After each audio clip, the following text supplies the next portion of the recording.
Sveiki! Mani sauc Gatis Līcis un es esmu ķekavietis. Viens no maniem pirmajiem darbiem, ko es kā jaunais deputāts virzīju domas sēdē, bija lēmums par brīvpusdienām visiem mūsu novada pamatskolas bērniem. Diemžēl jaunā vara negribēja palīdzēt simtiem ķekavas novada ģimeņu un noraidīja manu iniciatīvu. Mūsu novads ir bagāts un mēs to varam atļauties. Un galu galā mēs esam viens no pēdējiem novadiem, kas to vēl nav izdarījis. Un es varētu piekrist dažiem deputātiem, kas teica, ka brīvpusdienas jāvērtē kontekstā ar mūsu budžetu. Ja vien jaunās konservatīvās partijas deputāti slepus, bez izvērtējuma ar budžetu, bez domas lēmumu nebūtu izveidojuši divas līdz šim nebijušas amata vietas saviem partijas piederīgajiem, kas mums novadniekiem tagad katru gadu izmaksās daudzus desmitus tūkstošus eiro. Jūs galīgi esat sviestā sagājuši. Kas ar jums notiek?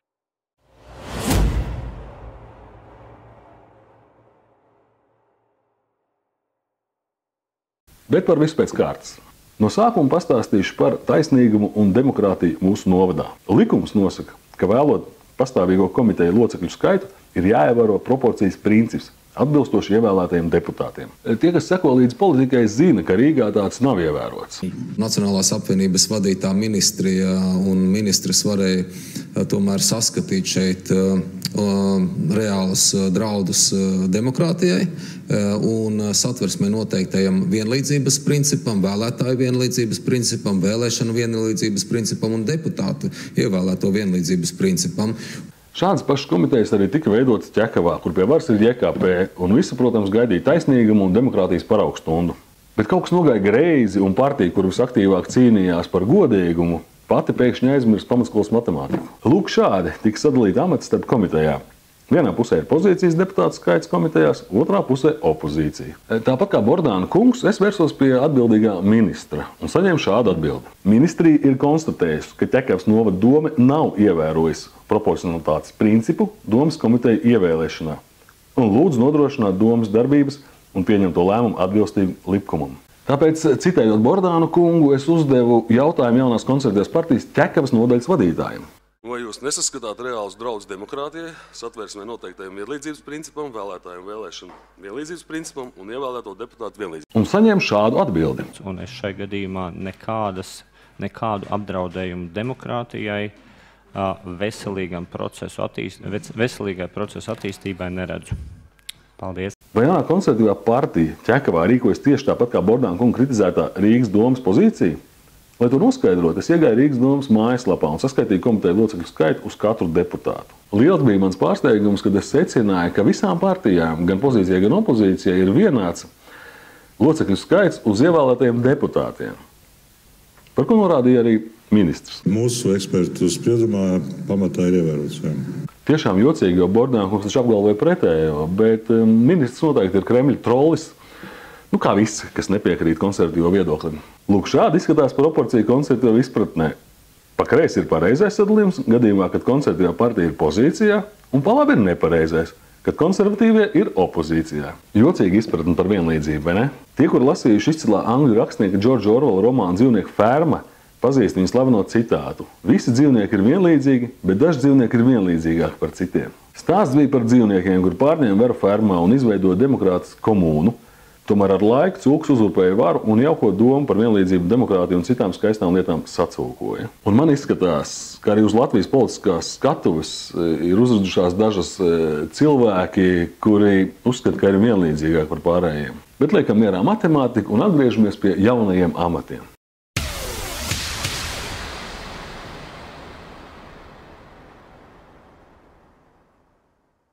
Pirmais lielais darbs novadnieku labā, ko jaunā vara izdarīja, bija izveidot divas, pirms tam nebijušas darba vietas saviem partijas piederīgajiem.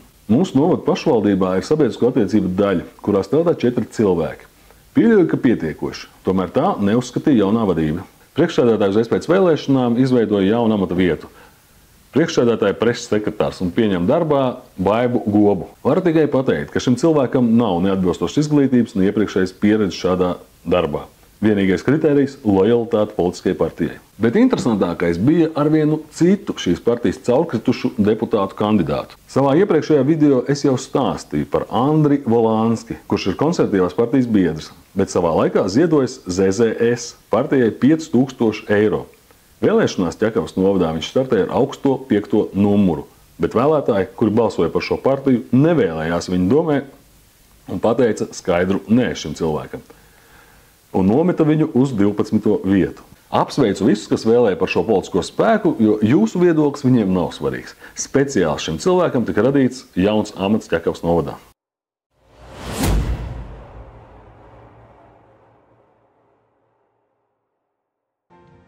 Kā jau minēju, esmu uzņēmējs, kurš radījis vismaz 100 darba vietu un nodokļos samaksājis aptuveni 1 000 000 eiro.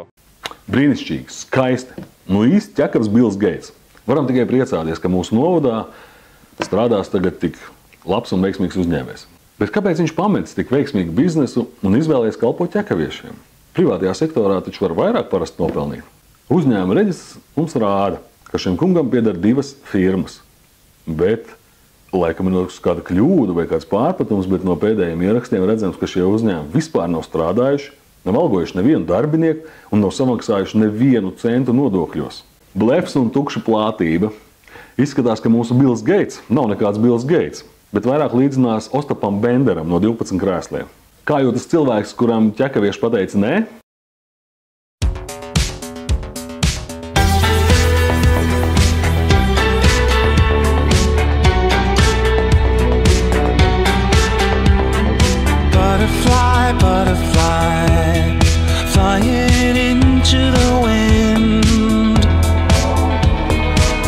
Savukārt pašvaldībā tā man izskatās, ir izveidojusies ilūzija, ka nauda uzrodās pati no sevis, un tā vienkārši ir, un to tērēt var diezgan bezrūpīgi.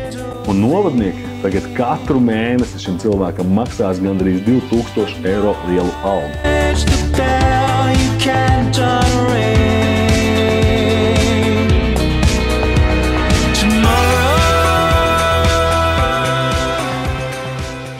Šīs 2 jaunās darba vietas ar algām, nodokļiem, degvielām, darbvietu uzturēšanu, piemaksām un citām lietām ķekaviešiem gadā izmaksās aptuveni 50 000 eiro.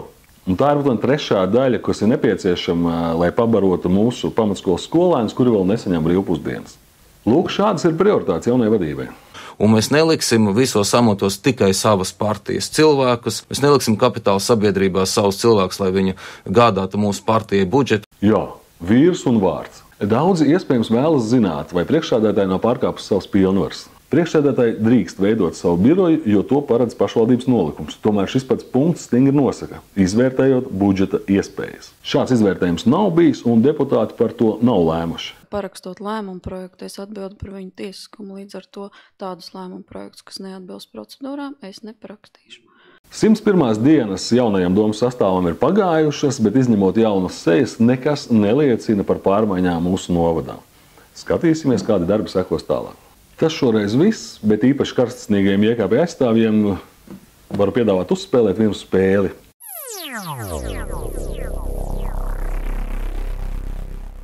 Daži oponenti man reizēm sauc par saskaņieti, kā argumentu minot it kā partijas gods kalpot mūsu Latvijas sadarbību ar gods kalpot Rīgai, un Amerika partija taču Rīgā kopā ar Saskaņu veido pozīciju. Es kategoriski noliedzu savu saistību ar jebkuriem citiem politiskiem spēkiem un piedāvāju paskatīties uz citu loģisku attīstības ķēdi. Kā jau visi zina, tad koalīcijas kodolu Ķekavā veido jaunā konservatīvā partija ar 5 deputātiem un ZZS ar 3 deputātiem. Viss pareizi. Sadarbības līgums ir. Bet kas veido koalīciju 4. lielākajā Latvijas pilsētā Jūrmalā? ZZS ar Saskaņu. Jā, tas pats ZZS un tā pati Saskaņa, tieši tāpat kā Rīgā. Un tagad, kungi un dāmas, atrodiet man atšķirību, jo es tādu neredzu. Nu, ko jaunā konservatīvā partija? Laipni lūgt Saskaņiešu bariņā. Nu, tagad gan viss. Līdz nākamajai reizei. Laimīgi! Bet, izejot no šīs vēsturiskās lietas latviešu un krievu tā saucamā politika un vēlētāji, kad tāda sadalīšana, tad pazemot opozīciju ir ok.